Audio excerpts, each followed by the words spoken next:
तमोगुणाचे शरीर हा पशु इत्यादी म्हणजे तिर्यगादी जीवजनी, आणि माणसाचं शरीर रजोगुणाचं आहे. रजगुण चंचल आहे. रजगुण त्यावेळेला सुखत येतो त्याला काही काम लावलं तर. आमचे गुरु महाराज सांगतात, रिकामा नावे भिंतीला तंबडी लावली. काम नाही त्याला काही, रिकामी काम करत बसलो. त्यापेक्षा मार्गाधारी वर्तावे, विश्व हे मोरे लावावे, अलौकिक न्हावे लोकाप्रती. हे ज्ञानेश्वर महाराजांचा आदेश आहे. काय म्हणतात, लोकांमध्ये विलक्षण आपण दिसावं असं वागूच नाही. उदाहरणार्थ श्रीकृष्ण असा होता, सर्व सामर्थ्य अंगात, सर्व म्हणजे ही सृष्टी उत्पन्न करू शकत होता, सृष्टी नष्ट करू शकत होता, त्याच्या पुढची गोष्ट जे न होणार ते करून दाखवत होता, करील ते होत होत. याचा अर्थ सांगू, कर्तुम अकर्तुम अन्यथा करतो. करतो म्हणजे जे म्हणेल ते करू शकत होता, अन्यथा करतो म्हणजे जे शक्य नाही ते शक्य करून दाखवत होता. काय उदाहरणार्थ, पाण्यावर दगड तरत नाही, रामन तारली गाणी, तुकाराम महाराजांनी तारली गाणी, का नाही. याचा अर्थ काय आहे, याचा अर्थ काय, अन्यथा करतो. एवढी त्याची अंगात ताकद होती, तो सुद्धा म्हणतो, तूही मी उगला कर्मी वरते.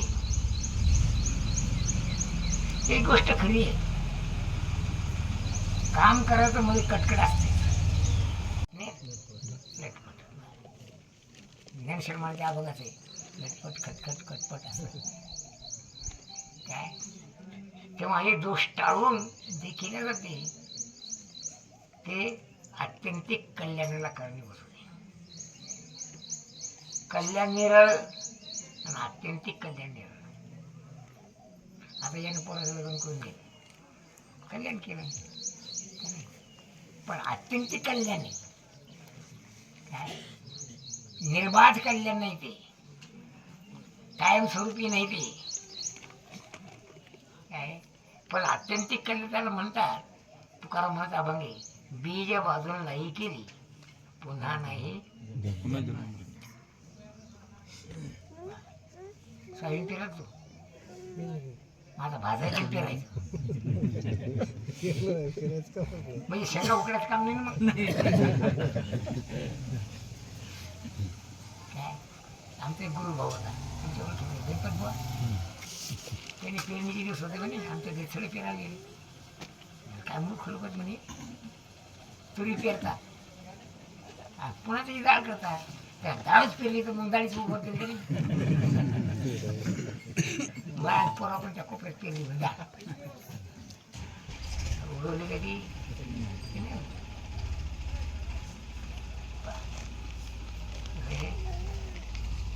जे पाहिजे ते पेरायचे म्हणून त्या तसं केलं, डाळ नाही भेटली. कर्म मर्यादा ही आहे, एक तर महत्वाचा मुद्दा आहे, काम केल्याशिवाय सर्व शकत. तुकाराम महाराजांचं सूक्ष्म चिंतन लिहिलं जुन्या काळात. आता सर घरोघरी सांगा, जुन्या काळात लोक तांबे घेऊन जाय, ते पाणी एक म्हणा कुठं अडचण बसायचं, मुखी बसत नाही काय, माती करणं म्हणा, काड्या म्हणणं म्हणा,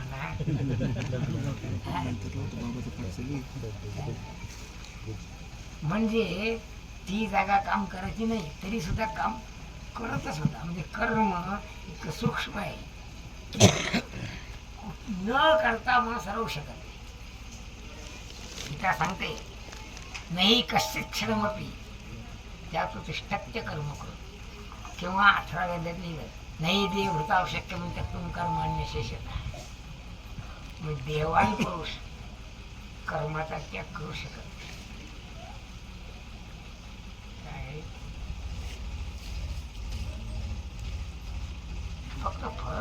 करतो की गुरुजी जे सांगतात ते करत नाही, दुसरं करतो.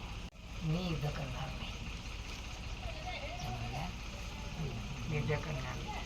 तुम्ही नाळवावे माते, मी भरोसा न झुंजी येथे, त्याचा माझी विनंती करू नका. मी तुम्हाला खात्रीने सांगतो, मी युद्ध करणार नाही नाही नाही. मग भगवान म्हणाला, तसं रे बाबू, तो युद्ध करशीलच, केल्याशिवाय तो राहू शकत नाही. कारण माणूस कर्माचा पुतळा आहे. काम केल्याशिवाय जमतच नाही. फक्त फरक एवढाच आहे, जे करायचं ते करत नाही, उलट करते.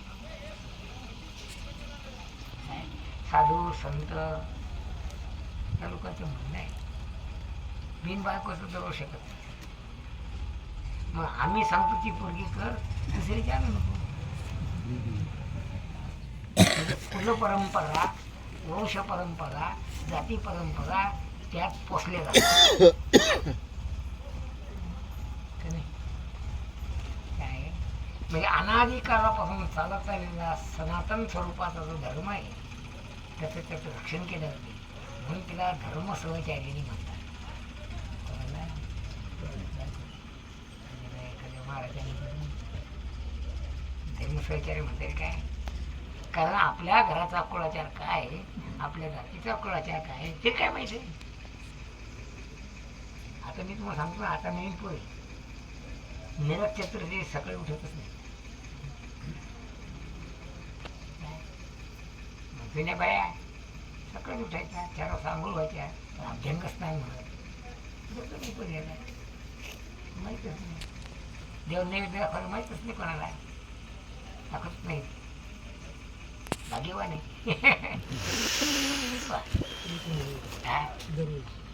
अरे हो, पण तुकड्या पोरानं जर तिकडची आणि कोणाची तर मुतील माहिती आहे का ते? ही आमची ती कोणाची मी सांगतो, तिचा जो आजी आहे ना ते माझ्या भावाचा साल आहे. तुमच्या गाव सावकारी होते ना, तिथे चुलत भाऊ आहे. बरोबर. दुसऱ्या जाती, कारण जातीप्रमाणे धर्माप्रमाणे संस्कार बदलतात. आता तुमच्या गावाचा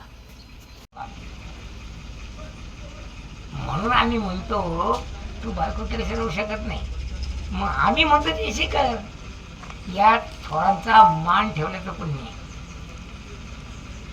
काय, वंशाची लाज आहे. एका बाई मी विचारलं म्हणून हे हलके येत आणि भारी कसे ठरवतात, कधी ठरवतात ते करायलाच आहेत. समजा त्या गावात असं पद्धत आहे, झेंड्या खालचे आणि झेंड्यावरचे काय. त्यांची कमली आहे ना कशा अर्थात यत्र नार्यस्तु पूजनते रमणते तत्र देवता. ते म्हणून मला सांगतात सरकारला म्हणूनच वावडे काय काय सांगतो म्हणून यत्र नार्यस्तु पूजनते रमणते तत्र देवता. म्हणजे ज्या घरात बायाचा मान राखला जातो त्या घरात लक्ष्मी नांदते. दारिद्र्य प्रवेश करत नाही त्या घरात कधी, असं विशेष आहे. मग ह्या ज्या गोष्टी येतात, घरी पाहुणा आला मग त्यांना पाणी द्यावं ते कोणाला माहिती आहे. काही काही असे घर येतं की त्या घरामध्ये तो आचार आहे. जर समजा साखरे मारायचं घर, तिचे काय आहे ते वेदांत प्रमुख आहे. साखरे मारायच्या घरी कोणी गेला काय शिकवतात ते वेदांत. पहिला गेल्याबरोबर काय ते पुंडली काळवा गेली घरीला गेल्याबरोबर काय असं बसती जेवण असा चालले. म्हणजे जेवण कसं बसायचं, पाणी फिरवायचं का नाही, जेवण नैवेद्य दाखवायचं नाही हे माहीतच. आम्ही शेतकरी माणसं, आम्हाला कशाला त्याला आम्ही उशीर लागते त्याला. चुकीची गोष्ट आहे. किती उशीर लागते आम्ही करा. म्हणजे हा जो आचार आहे, ही जी शालीनता आहे, ही जी कुलीनता आहे, ती आम्ही सांगतो तिच्यावर लग्न करण्यात जपले जाते. तसं गीता सांगते, ज्ञानेश्वर मला सांगतात आम्ही सांगतो तू कर, केल्याशिवाय तू राहू शकत नाही. मग काय की अर्धवट महाराज होते. अर्धवट महाराज जास्त 2 महिने 2 वर्ष आरामचे राहिले. तर मला असं दिसते आरण्यहून आलेले पोरं सुद्धा फुलपेन नसतात. आता आपले महाराष्ट्र सोडले म्हणतात ना महाराज काय दिसली सवय म्हणजे गुरुनं दिलेली विद्या, गुरुने केलेले संस्कार हे कायमस्वरूपी राहिले पाहिजेत, याचंच नावे अनुक्रम. आम्ही असं पाहतो येतात लोक भजन करतात, कीर्तन करतात, सगळं करतात, पण आचार नावाची वस्तू त्यातून नसते. काय? कारण गुरुचे संस्कार यानं होऊच दिले नाही. आता समजा तुमच्या इथे आम्ही आलो, आता आमचा असा खाकी आहे, आम्ही लोक काय म्हणतात आता माझं नाव चाल दुसरं आपण चालली आहे काय म्हणतात आवडाचा प्रश्न नाही, हा संस्काराचा प्रश्न आहे आणि अन्नाच्या परिणामाचा प्रश्न आहे. जेवढा मराठा समाज आहे सगळे कधी खाणार आहे का नाही. परिणाम असं होतो मेकडच्या कोर्टात कोणती संख्या जास्त आहे, ब्राह्मण मारवाडी कोणते कांदे खाणार. म्हणजे कांदे जर खाल्ले नसले त्याची विचारशक्ती प्रगल्भ होते आणि त्याचे विचार त्याला सांगतात की हे करणं बरोबर. आमच्या गावात एक मारवाडीचा तुम्हाला माहित नसेल ना, आमच्या लहानपणी हेमराज मारवाडी त्याचा लोन करायचं म्हणे त्या टाळीबद्दल म्हणजे या विनंती करता अरे भाऊ ऐकडे देऊन टाका आमचं आम्हाला काय शेंड्यात तुझे बघत नाही काय जवळजवळ असं धरा 12 वर्षापर्यंत केस चालली आणि तो समजा 8व्या 15व्या दिवसांनी संघात आला की त्याच्या घरून विनंती करायचं सोडून केलेली केलं नाही आमचा. आता आमच्याकडे आमचं पोटभरा साधं नाही, आम्हाला दुसरं काहीच नाही, ते काय केस नाही. 12 वर्षानंतर 12 वर्षाच्या पिकाचा तिच्या गावा टाकला त्यांना, सगळंच विकायची पडेल. पहिलं ऐकलं कांदे खाणार आहे काय कांदे खाणारे दारू पिणारे गधी लोक असतात.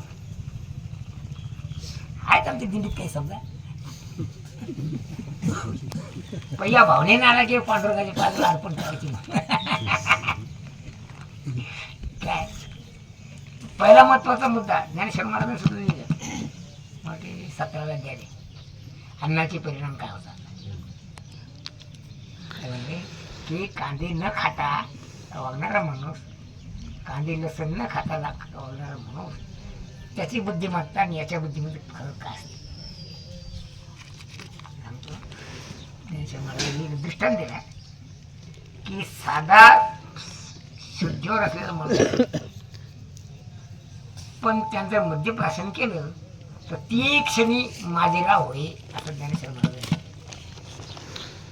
काय म्हणले. म्हणजे अन्नाचा परिणाम दारू पिल्याबरोबर त्याची बुद्धी भ्रष्ट होते आणि त्या भ्रष्टपणा तो काय बरोबर आणि काय करते काय सांगता येत नाही. म्हणून आहार शुद्ध सत्वशुद्ध सत्वशुद्धी वाक्य. म्हणून खाणं पिणं बसणं उठणं याला सुद्धा शास्त्राचे नियम आहेत. तुम्हाला गंमत सांगते मी फळपेडणे सजवासी तुमच्या पंढरी बरोबर ते शिवाजी असकडे मी गेलं साखरेपाडाकडे ते मला त्याच्याबद्दल म्हणून बोलली घरचं नेसायला पाहिजे घरचं आपल्या बाबना झटके म्हणजे सुट्टे म्हणणारे का मी असा माणूस आहे आई म्हणजे गुन्हा होतो ना मी माझं पण मला पटलं आणि त्या काळचे महाराज असंच असं समजा तुला नाव म्हणून सांगतो ते कोयाळीनाचं गाव झालं होतं ऐक कुठे केनवडाच कीर्तन होतं. नामदेव महाराज कोयाळी करायचं. आमच्या गावात चिठ्ठी होती. आमच्या गावचे धनगर आमच्या घरा आमचं घर धनगरवाडीत अजून घेत त्याच्याबरोबर त्या काळचे न सुकाळं ते कष्ट त्याच्याबरोबर केल्यानंतर मी टाळ घेऊन कीर्तन बाबा नामदेवाचं कीर्तन होतं. त्याने कीर्तन केलं आज जेव्हा काय आवडलं कोण तो हे पोरा आयच्या पुढे बोट खालास का तू 2 मिनिट विचार केला म्हणजे हो मग ते पण माझ्याकडे दिलं हे कीर्तन केलं. कीर्तन झालं ते झोपायला मी त्या पाहिजे पळत त्या पाया पडलो. महाराज मी ते बोट का चालतो ती पटका आणला त्याला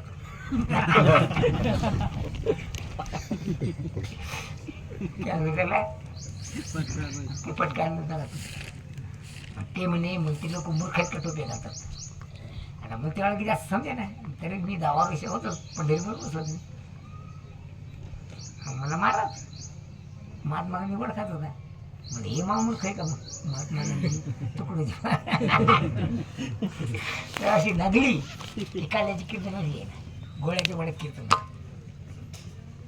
ते काय म्हणे ते शरीरावर पडलं खाली बसत असलं मी कीर्तन करतो. आता त्या काळात आमच्या काळात मॅट्रिक झालेला माणूस म्हणजे फार मोठा माणूस होणार. आता तेवढी किंमत दिलं नाही. ते लोक म्हणतील खाली बस म्हणायला मग ते गेले विठ्ठल कष्टाच्या बापाकडे. विठ्ठल कष्टामध्ये पाहून त्यानं सारं सुद्धा मस्त नाही बाबा आपण पाहू विनंती करू. का म्हणे ते महाराज म्हणते मग तुम्ही खाली बसलं तर कीर्तन करतो. खाली कीर्तन नाही ते बघ कीर्तन कर आपण बसू आपल्याला काय एवढं झालं पण ते बो आल्याशी मी बसणार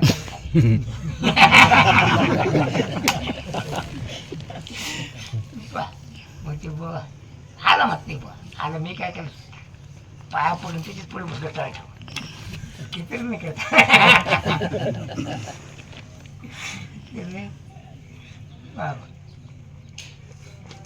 महाराजाकडे महाराजाला असंच म्हणले मी म्हणे अहो तुझ्या बामणात होतं असं झटका म्हणे तेव्हा सुटले खाली. मग ते मला काय म्हणले माझं सोडून दाखव म्हणले. मी त्याच्या अंगात झुटलं असं कोणती कोणती सुटलं नाही म्हणजे हारलं मग आता म्हणत होतं नस पाळेल आता हारल्यावर करण्यात आलं का नाही हा मग असं म्हणजे प्रत्येक गोष्ट मी भांडणं करून आत्मसात केली. साखरे महाराज आता साखरे महाराजांचं नाव ऐकलं सगळा महाराष्ट्र नमस्कार करतो. मी नाही तसं बघ मी भांडण करून शिकवले प्रत्येक गोष्टीचं. आणखी तुम्हाला सांगतो गंमत हिच्या सगळ्यात पडतो बघा आणि हिच्या सगळ्या असं लिहिलं हिच्या सगळं पालाय नाही बरं त्याच्यात दुसऱ्या सांगा असं लिहिलं आहे की ग्रंथाचा ज्ञानाचा जन्य भाव संबंध आणि ग्रंथाचा ज्ञानाचा प्रतिपाद्य प्रतिभाव संबंध म्हणजे असं कसं एकच आहे नाही तिथून काही सांगायला तरी मग असं त्या महाराजांनी 8 दिवस अभ्यास केला म्हणून त्याचं उत्तर दिलं. म्हणजे पाणी पिना छानके गुरु करना पहिचानके. म्हणून मी सांगतो की आज्ञा असो सुज्ञा असो राव असो रंक असो कोणी असो उचित कर्म सर्वथा त्याज्य नव्हे. कारण कर्म करणारा माणूस स्वतंत्र असतो त्याला पराधीनता कधीच येत नाही. आता शंका अशी आहे काम कारण माणसाचं कसं आहे मोक्षाची साधनं 3 आहेत कर्म उपासना आणि ज्ञान.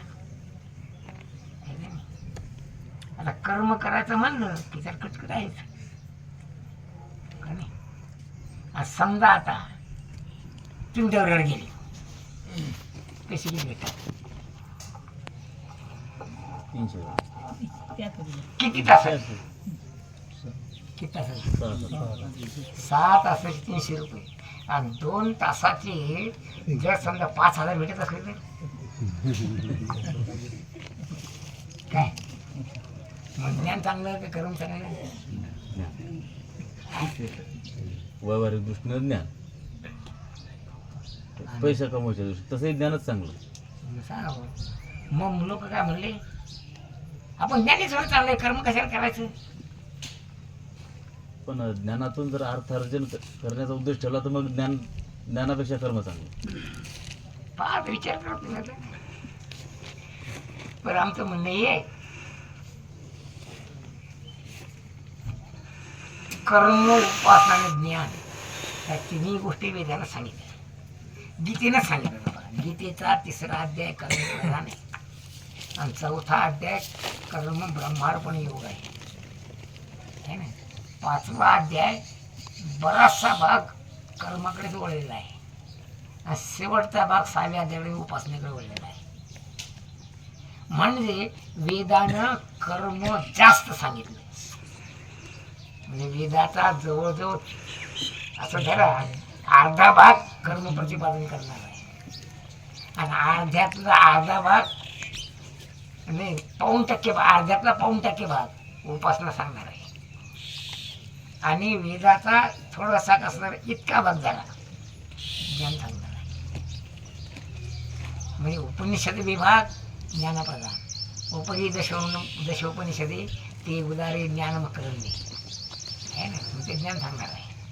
म्हणजे एकंदरीत वेदामध्ये बराचसा भाग कर्माचं प्रतिपादन करणार आहे आणि अत्यल्प भाग ज्ञान सांगणार आहे. मग ज्ञान श्रेष्ठ का कर्म श्रेष्ठ का उपासना श्रेष्ठ? काय तुझी वेळात विचारतो, पोरगी श्रेष्ठ का पोरगा श्रेष्ठ? कशावर? वेदाने सांगितलं अगोदर. कोणती श्रुती सांगा? कोळी कन्या पुत्र तुकाराम महाराजाचे आणि पुत्र येतात पुन्हा येण्याचं नाही ते. आधी कन्याला महत्व दिलं. ओघानं आलं ते कन्या पुत्र, पुत्र कन्या आलेली असतात. माझ्याकडे पुत्र कन्या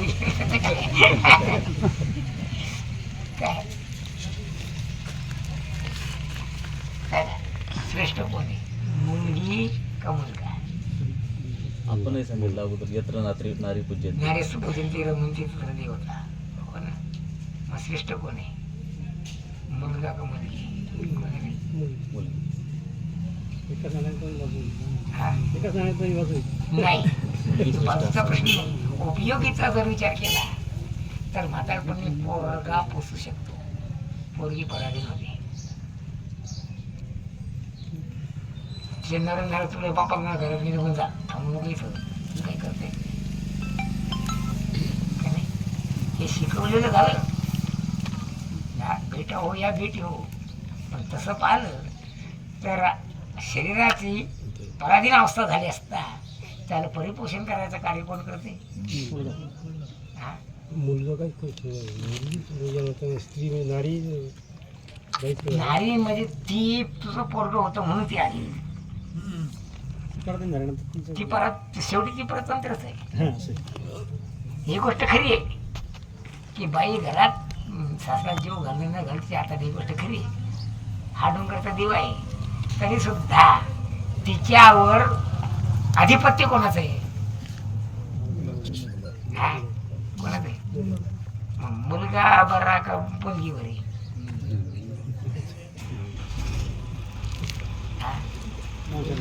हा काय कोणतं बरं? तसं कर्म श्रेष्ठ का उपासना श्रेष्ठ का ज्ञान श्रेष्ठ? पण चिंतन जरी केलं तर कर्मात कटकट आहे. आज पैसे कमी भेटतात. आता पाना आमची रिक्षा ना, हेडमास्टरला ₹1,00,000 पगार, चपराशाला 50,000. काम जास्त कोण करते? शेतकरी काम जास्त करतो का साहेब जास्त काम करतो? मग कामाच्या मूल्यमापनावर पैसे का ज्ञानाच्या मूल्यमापनावर पैसे? मग ज्ञान श्रेष्ठ का कर्म श्रेष्ठ? म्हणजे कोणालाही मास्तर वाटते, चपराशी वाटते. कोणालाही पोरी सुद्धा म्हणतात शेतकरी नवरा नको गो बाई.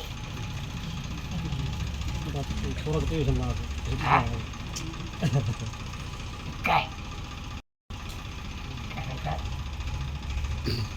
पण चिंतनीय वस्तू ही आहे, ज्ञानेश्वर महाराजांच्या मताप्रमाणे सुद्धा जर जिवंत राहत असलं तर शेती कर, आणि पैसे मिळत असं मस्त घर. मग पैसे मिळत समजा खोलीभर पैसे मिळले, मग कागद खाऊन जगल काय? शेवटी लागल काय त्याला? शेवटी भांडण कोण काढते? मग शेतकरी श्रेष्ठ का साहेब श्रेष्ठ? प्रश्न हा आहे, त्या कटकटीला भिवून लोक साहेब होतं म्हणतात, आणि त्या साहेबाची कटकट सुद्धा अशीच आहे, अभ्यास नको पण नापास व्हायचा नाही. कारण अभ्यासात कटकट आहे, साहेब होण्यात काही नाही. काय आता आमचे गुरु मला सांगत आहे, ऐक घेऊन तुम्ही विचारू शकता, तुम्ही जाऊ गेल्या माणसात पुरावा मी देत नाही. एक आश्रम होता, त्या आश्रमात एक मुलगा आला तर संध्याकाळची वेळ होती, पोरं काम करत होते, पण झाडं पाणी करत होते, पण झाडं काढत होते, मला अंगात फिरत होते. मला त्याने का कुठलं तुम्ही अमुक होता, कसे का आले? मग इथं राहायचं. ते म्हणजे इथे राहायचं म्हणलं तुम्हाला काम करावं लागेल, तुमचे नियम सांगा म्हणून काय ते. मला तुम्ही इथे जे शिष्य म्हणून राहतात त्यांनी असे काम करावं लागतं, म्हणजे झाडं पाणी घालणं, आम करणं, तुम्ही करणं, दगड आणणं, दळून काढणं, असं सगळं काम. अरे बापरे, का इथले गुरु लोक काय करतात? ते महाराज म्हणा तू पाहतोस बरं, आता मी इथला गुरु, मी फक्त त्यांच्या देखरेख ठेवलं म्हणे. मग तुम्ही असं करा म्हणे, मग शिष्य केल्यापेक्षा गुरुच करून घ्या ना. काय म्हणला काय म्हणला, मग शिष्य तयार करून घ्या, मग गुरु करून घ्या म्हणे. त्याचा अर्थ काय आहे? कोणालाही काम नको, पण ध्यानात ठेवा, जो पण रजोगुण शिल्लक आहे शरीरात, त्या ज्ञानेश्वर महाराज लिहितात, जोरी संग प्रकृतीचा तो त्यागून घडे कर्माचा. त्यामुळे जो पण तुझं शरीर आहे तो पण काम केलं नाही केलं तर असं लिहिल्याने की शरीर यात्रा पिछते न प्रसिद्धेत आकर्मणा. तो पोट भरायचं सुद्धा आवड होऊन जाईल काम न केल्यामुळं. आणि दुसरे चिंतन असेल मग सांगतो, असं धरा आता काही भाकरी राहिलाच नाही, समजा पोळ्या झाल्या, पण शेतकरी म्हणून जास्त खातो का? आता आमची पद्धत कशी आहे, साखरेमध्ये घेतली जर भाकरी कमी पडल्या तर घरात जाऊन सांगायच्या, करायच्या नव्या. गावात नाही अशी पद्धत. आळंदीमध्ये संपलं ना मग उपाशी. पण तुकाराम महाराजांनी लिहिलं की संताचे उपकार आहेत, पण काय उपकार आहे की तुम्ही सांगितले ते अभंगात नाही. म्हणजे साधू संतांनी समाजावर काय उपकार केले अभंगी नाच काय सांगू मी या संताचे उपकार. झोपू देत नाही का उपकार झाले म्हणजे ते म्हणजे काय मूळ खरं. तुकाराम माझं काचली नसते का आम्हाला बकरा जायचे पाहिजे असते नाही. हे जे उत्तर दिलं ते समाधानकारक झालं का? माझं काही समाधान असेच प्रश्न मी त्यांच्याकडे महाराजांनी दिलं असं. म्हणजे तुकाराम महाराजांनी आपल्या संसाराला वाटवलं केलं, फुकट खायची सोय झाली असं अर्थ आहे. पण फुकट खाणं गुन्हा आहे, लक्षात ठेवा. काय ऋण वैर हत्या हे न चुकी का सर्वना. आमचे तात्या म्हणायचे तो माझं बोललाच ना, ते लोक माझं होईल वाढतात. का वाढतात? का वाढतात? भजन करत. हा, त्या लोकांचं म्हणणं आहे तुम्ही देवाचं काम करता मग आम्ही तुम्हाला देतो असं असंच नाही. आणि हा माधवकडचं अन्न खाऊन जर प्रपंच करायला आला तर तात्यामध्ये तुला रक्ताची पसरली लागेल म्हणायची. काय म्हणायचे पहा, जर तो ज्ञानेश्वरी गाथा विचारसागर या ग्रंथात चिंतन केलं नाही तर काय होईल? रक्ताची कसरदार आहे.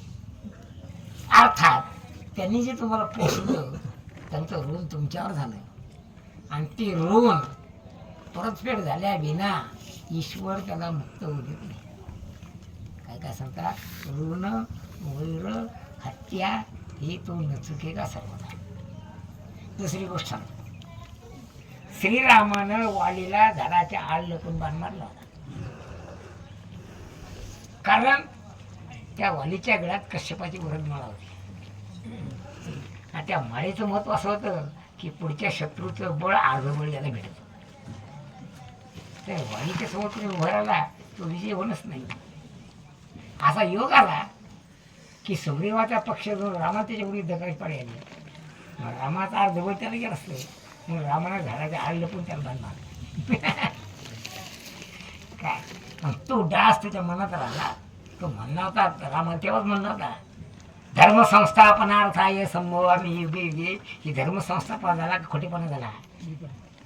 हा मग तुझं माझं काही भांडण नाही बा, मी ना का तू माझ्यावर आक्रमण केलं ते दोषी तू आहेस. तेव्हाच म्हणला होता वाली त्याला. काय परिस्थिती काय झाली, श्रीमद भागवताच्या 11व्या स्कंदात नाथ महाराज लिहितात, व्याधे मारून या बाण घेतला श्रीकृष्णाचा पराक्रम. मी तुम्हाला भागवत दाखवू शकतो. आणि तुकाराम महाराजांचं मत असं आहे की पुंडलिकाच्या भावार्था गोकुळी झाला येता. तर प्रश्न आहे, ते गोकुळून आला का द्वारकेतच गेला? आणि तुकाराम महाराज म्हणता पुंडलिकासाठी अजूनही तिष्ठत. तुका म्हणे माता धन्य त्याची.